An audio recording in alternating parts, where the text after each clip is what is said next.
A few weeks ago, I probably had the scariest and gnarliest crash I've ever had on my mountain bike. And even though this is not the type of video I want to be making, I feel like sharing what happened with you is going to help you to keep safe on your mountain bike so you don't end up making the same mistake that I've been making. So let's see what happens.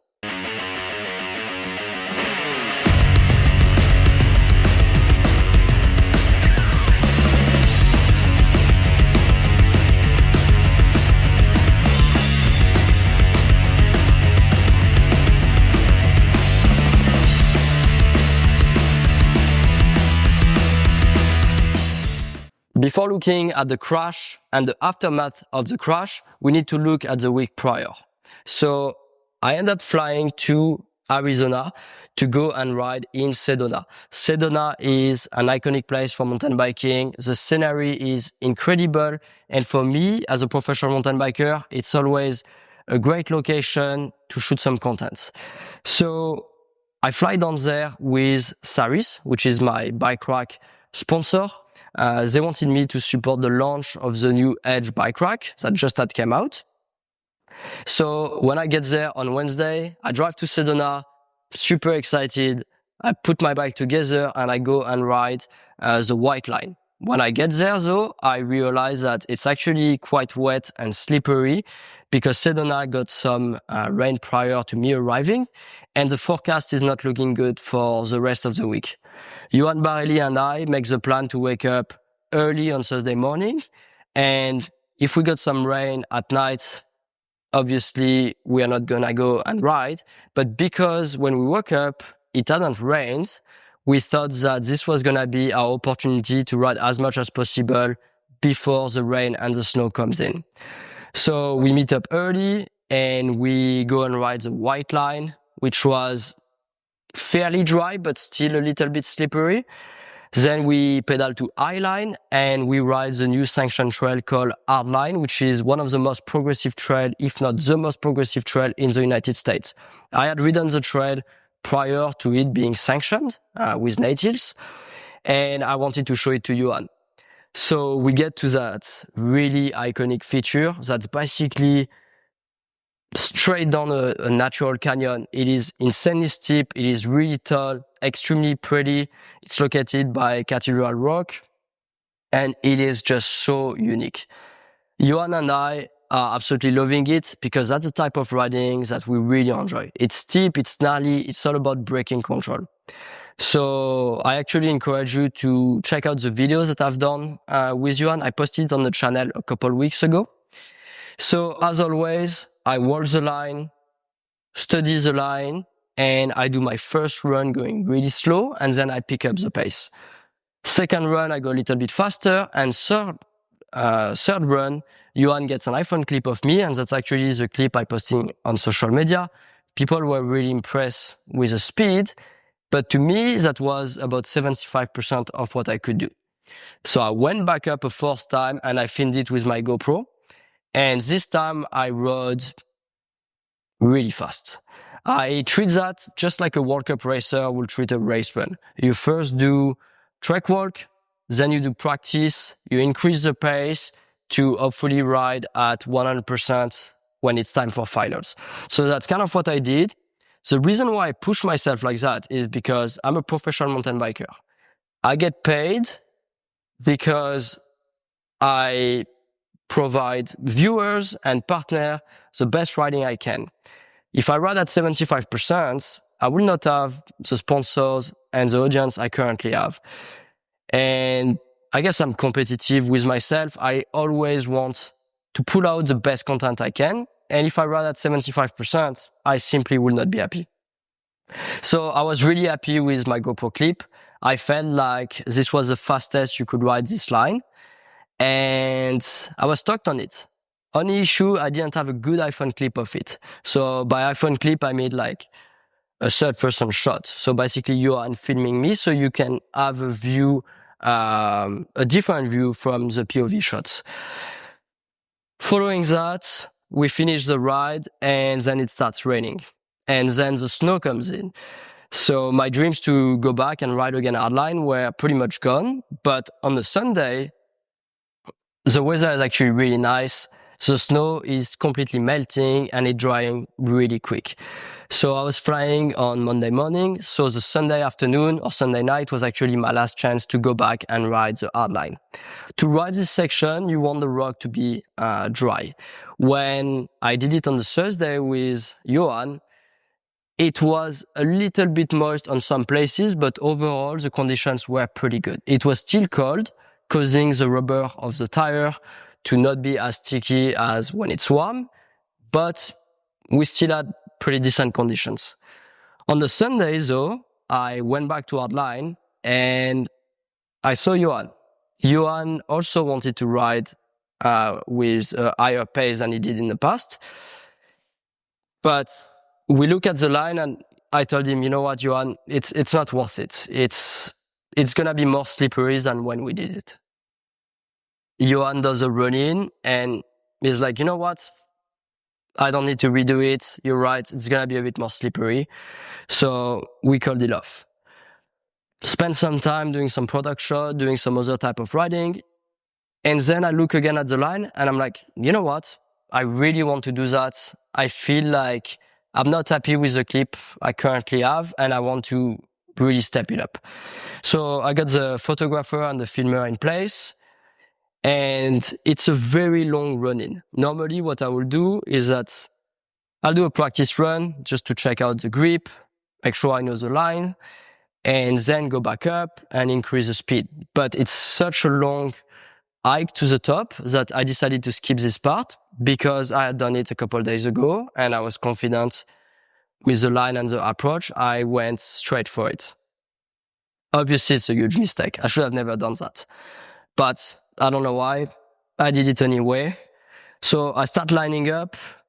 I do the first compression and I bunny up onto that rock. So essentially it's what we call a on-off. So I bunny up onto that first little rock drop. It's just one bike length and I bounce again onto the landing. And I was really stuck with how I lined up everything.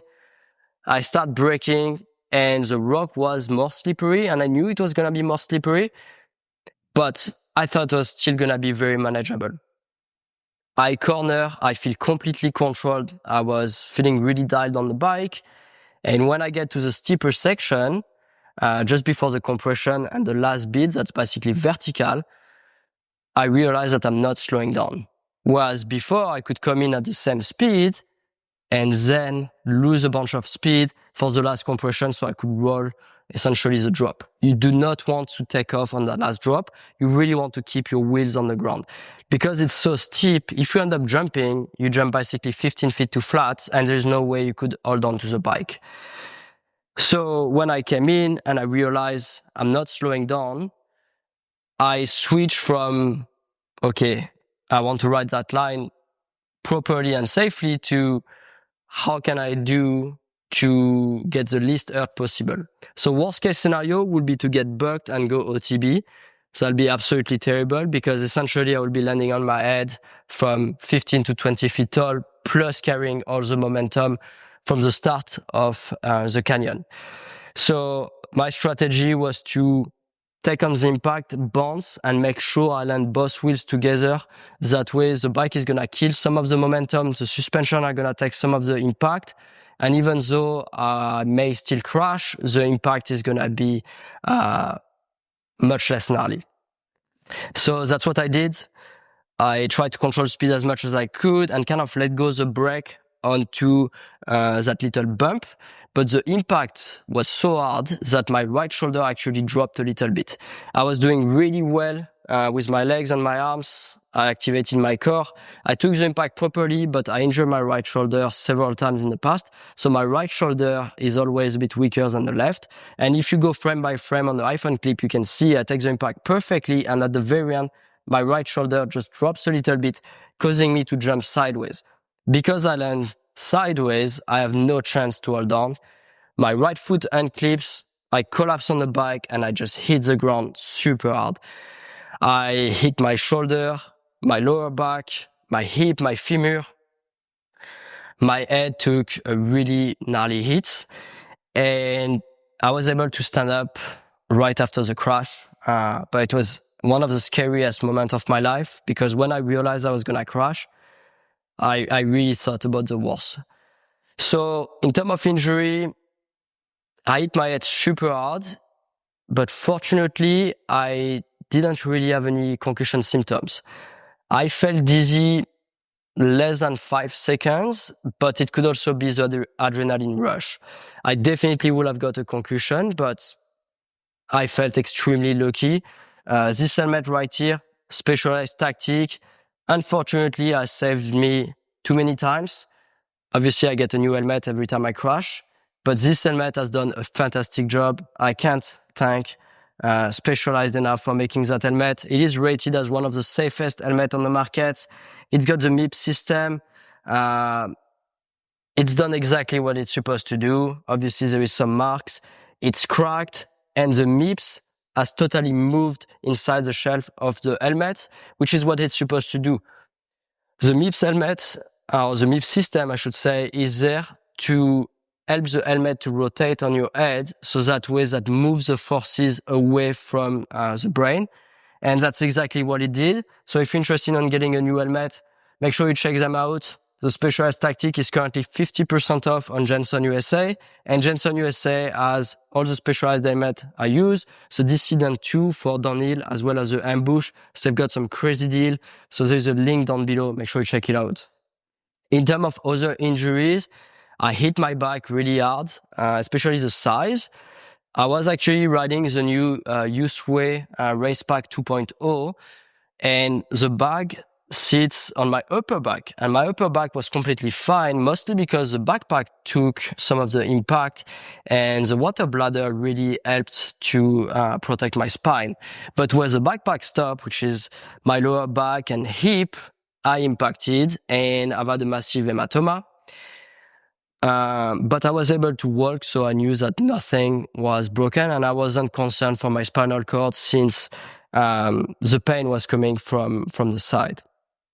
I sprained my ankle, but it felt okay. I had to walk 3 or 4 kilometers out of the trail to go back to the truck, but my ankle felt okay. I knew it was sprained, but I wasn't too concerned. And my wrist started to flare up a little bit. I had full mobility, but I could feel some pain, and I was definitely very concerned about the scaphoid.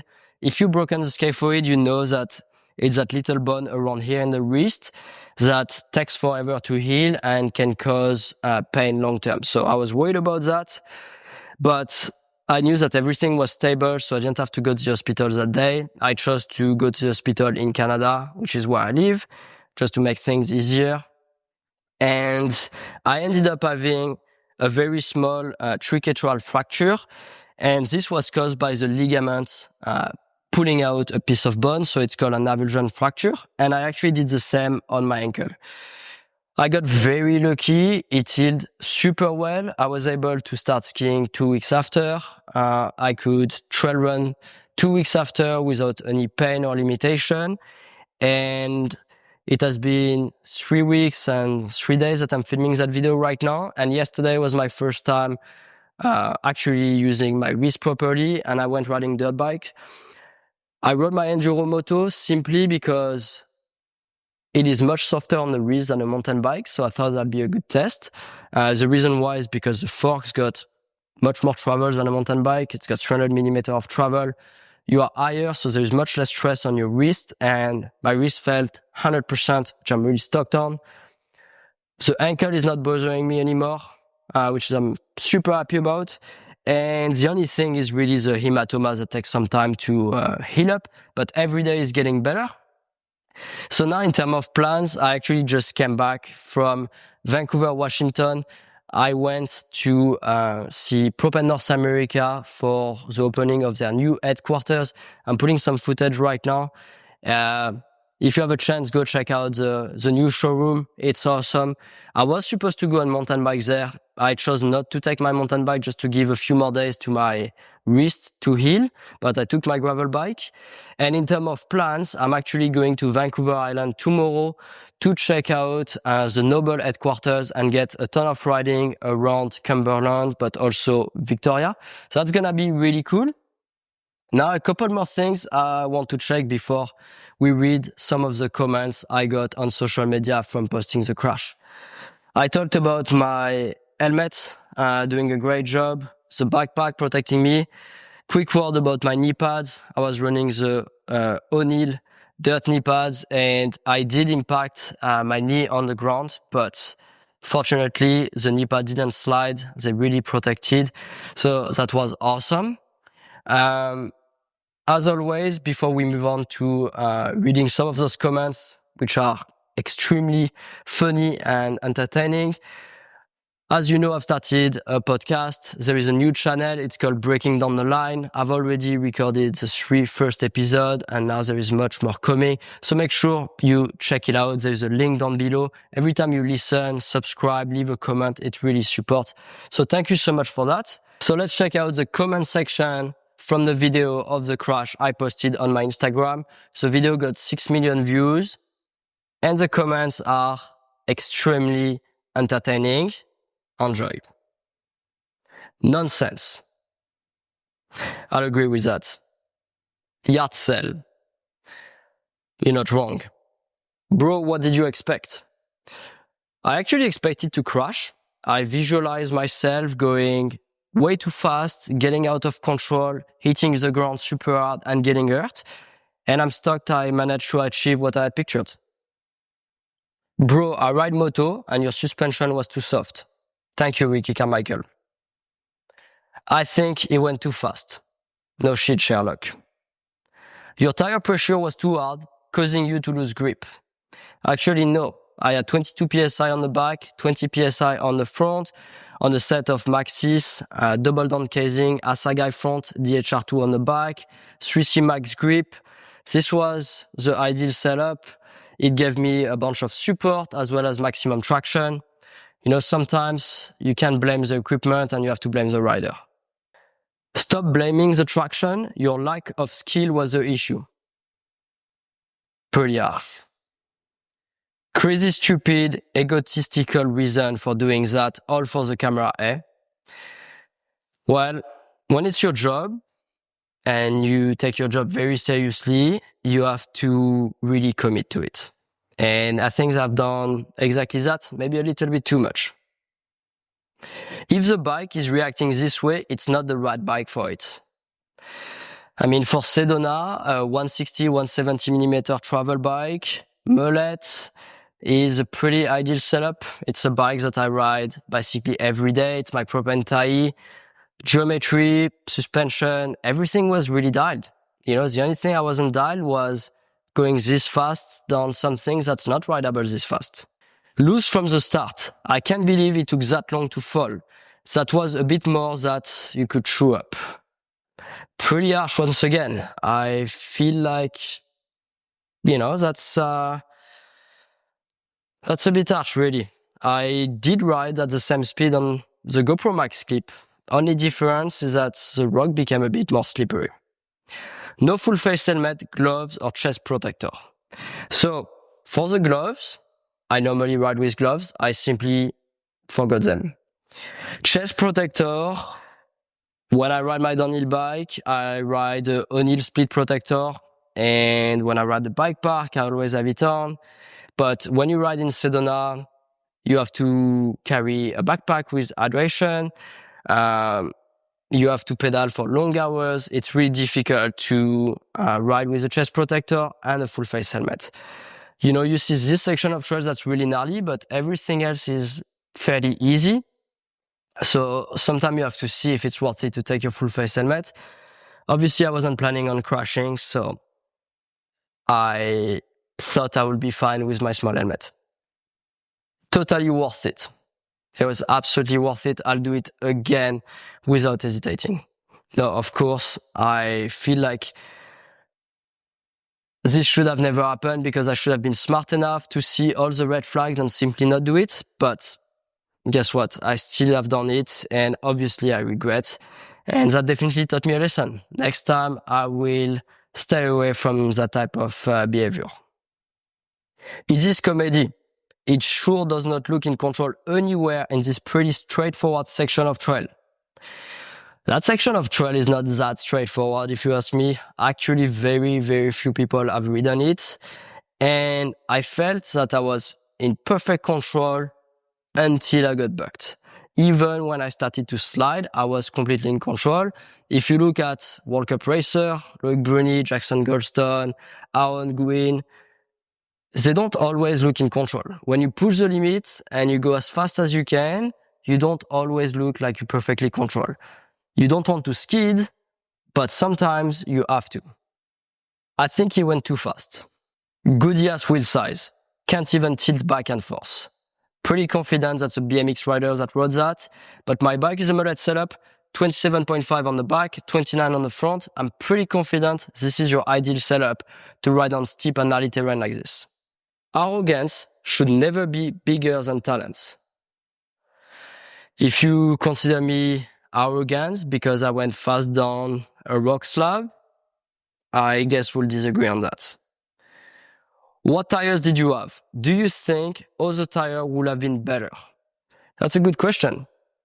As mentioned, I was riding a set of Maxxis Sasaga on the front, DHR2 on the back, double down casing, 3C max grip, 22 PSI on the front, 20 PSI on the back. I'm very confident those tires are the best performing tire to ride on sandstone or that type of rocks. I felt like I quite literally had the best tool for the job. From the tire to the brake to even the bike, I felt like my setup was pretty much ideal for what I was doing. But, accidents do happen, and the biggest thing that I would have changed was simply to do a run-in. If I had done a run-in, I would have noticed that the grip wasn't good, and therefore I would have not gone nearly as fast as I did. Oh, this one is a good one. Pick your line better and learn to check your speed, or this will keep happening. Thank you. I guess you could say that to Jackson Goldstone when he crashed at hardline, Loic Bruni when he crashes at a World Cup, Amaury Pierron, or any of these riders. You should have gone far right and initiated a wall ride instead of a drop. I look forward to see your video of doing that. You have to work out before you try that, fam. Get your legs stronger. I guess I could get my quads a little bit stronger, but there is no way I would have held on to the impact, regardless if I was on a downhill bike, on a trail bike, or even if I was stronger. It's just simply not really possible to go this quick into flat and stay on your bike. Dude, your water bottle cage sucks. Actually, it doesn't. It's a Topic Ninja cage, and yes, my water bottle came out of the water bottle cage, and this should happen on a crash like this. Otherwise, that means that I simply will not be able to remove the water bottle when I want to drink. He was doing great until the last bit where he went too fast for his suspension settings and skills. Lots of courage. Thank you, I appreciate you recognizing my courage. That being said, my suspension settings were pretty dialed. I didn't get kicked forward because my rebound was setting up properly. I had enough compression on the bike that I didn't blow through the travel on the first impact and get bucked over the bar. So I feel like we're gonna have to disagree with that. My lack of skills, I let yourself judge at them. Of course, your sponsor has thrilled you did this, filmed it, and posted it. Never miss an opportunity for the like button for your partners. Very important to stay professional regardless of the situation. Once again, make sure you grab a Specialized Tactic on Jensen USA. There is a link down below. Is the bike okay? Guess what? The bike was fine. I've got it ride wrap. There was no scratch. Wheels were not damaged. Perfectly true. Everything was good on the bike. My front brake rotated and my bars had some scratches. So because I run carbon bars, actually I was running the all new 1UP V2 carbon bar, 35mm rise. I decided to change them just because there was a mark on the carbon and a damage on the carbon bar could indicate that you have to replace it. So I just tried to play it safe and I replaced it. It's crazy what people do for social media likes. Actually, I don't really care about the social media likes. What I do care though is getting the best content I can for yourself at home, for my partners, and for myself. I want to be proud of what I do, and if I ride slow, that doesn't make me happy, that doesn't make me proud. So I really want to push myself and feel like I provide my viewers and my partner the highest level of riding possible.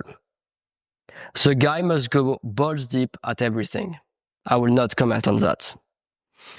I don't know, it looked pretty avoidable and you kind of just platter yourself, getting cocked sideways. Seen it a bunch of times. Maybe try keeping your shoulders squares and eyes forward. Try not to be so stiff on your compression and you'll be riding more and crashing less. We all gotta start somewhere. Thanks for the tips. I look forward to see some rad content from yourself on your Instagram account. Keep your tires off the rock, asshole. So actually, I ended up jumping part of the trail. So I feel like I limited the impact of my tires on the rock. But in all seriousness, this is a sanctioned trail. It is next to the Cathedral Trail. So my tires are essentially the same rubbers as your shoes. I feel like this is a sanctioned trail where the US forestry has allowed mountain bikers to ride. Therefore, I don't feel like I'm causing any type of unnecessary damage. Rule 101 of mountain biking, don't skid. Skidding means you are losing control. I kind of agree with you. Normally, when you skid, it's because you are out of control and therefore you shouldn't be skidding. But in that situation, I didn't really have a choice, and I feel like even though I was skidding, I was still more efficient with my braking than if I hadn't been skidding. I've seen World Cups and even World Championships where Loic Bruni is sliding his tire before a corner and he still manages to win the race. So I'll finish that video by saying, in some cases, it's okay to skid. If you enjoyed the video, make sure to subscribe to the channel, leave me a like and a comment. What was the best of the Keyboard Warriors comment I've just read to you? You let me know. As always, if you want to support the channel, simply check out the links down below. You can purchase some of the product I'm riding and save some money with my code, and that also support the channel. Thank you so much for that. See you next week.